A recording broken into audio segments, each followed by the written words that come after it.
की बात में सबसे बड़ी खबर का हम रुख करेंगे। पहली खबर भोपाल से। संविधान को लेकर एक बार फिर से सियासत गर्मा गई है। कांग्रेस के संविधान बचाओ मुहिम पर बीजेपी ने पलटवार किया है। प्रदेश मंत्री बीजेपी के जो हैं वो रजनीश अग्रवाल का बयान सामने आया है। बीजेपी कल से कांग्रेस की असलियत का खुलासा करेगी। संविधान के साथ किस तरह से कांग्रेस ने कुठाराघात किया उसका खुलासा किया जाएगा। जन जन को इस बारे में बीजेपी बताएगी। सभी जिला मुख्यालयों पर बीजेपी कल ये कार्यक्रम करने जा रही है।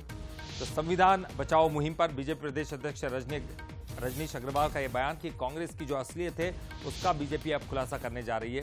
संविधान के साथ किस तरह से कांग्रेस ने कुठाराघात किया, किस तरह से उन्होंने लोगों के साथ बर्ताव किया, ये जन जन को इस बारे में बताने के लिए बीजेपी जा रही है और कांग्रेस की असलियत का खुलासा करने के लिए जा रही है। सभी जिला मुख्यालयों पर बीजेपी कल ये खास कार्यक्रम करने जा रही है।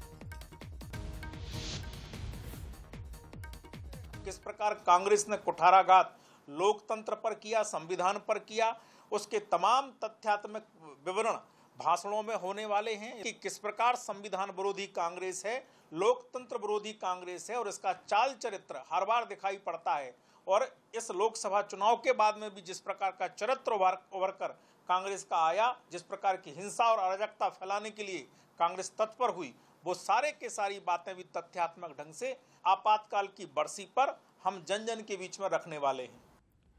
चलिए आपको अब सुनाते हैं राहुल गांधी ने संविधान को लेकर क्या कुछ कहा था। कॉन्स्टिट्यूशन लाने की जरूरत क्यों पड़ी आज आप लोगों को, सब विपक्ष के? क्योंकि देखिए जो आक्रमण प्रधानमंत्री जी अमित शाह जी कॉन्स्टिट्यूशन पर, संविधान पे कर रहे हैं, वो हमारे लिए एक्सेप्टेबल नहीं है, वो हम होने नहीं देंगे।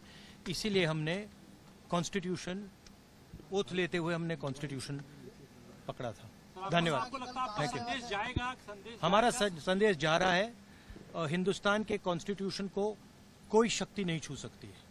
धन्यवाद। ये देखिए, और चलिए इस पर ज्यादा जानकारी के लिए बात करेंगे। हमारे साथ हमारी सहयोगी रंजना दुबे जुड़ गई हैं। रंजना, जैसे जिस तरह से कांग्रेस और राहुल गांधी की बात कर रहे थे, संविधान को लेकर मुखर रही है चुनाव से पहले और उसका फायदा भी उनको मिला है। अब बीजेपी के पास भी एक बड़ा मौका हाथ लग गया है आपातकाल की बरसी को लेकर। अब इस संविधान को लेकर वो जन जन तक पहुंचाने का एक कार्यक्रम करने जा रही है। क्या कुछ खास रहेगा इस कार्यक्रम में? जी ललित, बिल्कुल।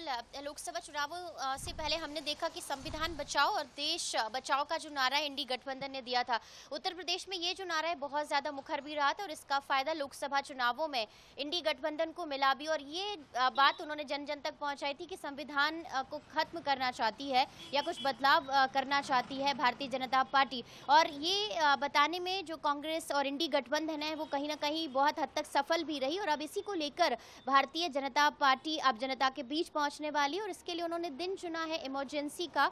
और इमरजेंसी की जो आपातकाल की जो बरसी है उस पर लगातार प्रदेश भर में आयोजन करने जा रही है और जिसमें युवाओं और तमाम मीसाबंदियों के साथ प्रदेश की आम जनता तक ये बात पहुंचाएगी कि किस तरीके से इन्होंने संविधान के बारे में और सरकार की तरफ से जो गलत बातें हैं वो पहुंचाई। लेकिन अब वो ये बताएगी कि किस तरीके से संविधान के नाम पर कांग्रेस ने जनता के साथ कुठाराघात किया और किस तरीके से वो लोकतंत्र विरोधी है और जनता के साथ जो संविधान विरोधी है। ये सब बातें जन जन तक पहुंचाने की कोशिश करेगी। अब देखना यही होगा कि जिस तरीके से कांग्रेस अब मुखर हुई थी, उसके बाद अब बीजेपी ने जिस तरीके से संविधान के बारे में जो गलत बातें फैलाई गई थी, अब उनको जन जन तक पहुंचाने के लिए किस तरीके से जो प्लान कर रही है, मंडल स्तर पर जो कार्यक्रम तैयार कर रही है, उसके बाद अब जनता के बीच में किस तरीके से गलतफहमियां दूर होंगी और क्या वाकई ये जो सारी बातें हैं इनको दूर करने में सफल हो पाएगी या नहीं, बीजेपी की तरफ से जो प्लान है वो सफल होगा या नहीं, इस बात को लेकर अब तैयारियां चरम पर है। लेकिन आपातकाल के समय से ही आपने देखा कि बीजेपी लगातार इस बात पर जोर देती रही है कि संविधान को खत्म करने का जो प्रयास है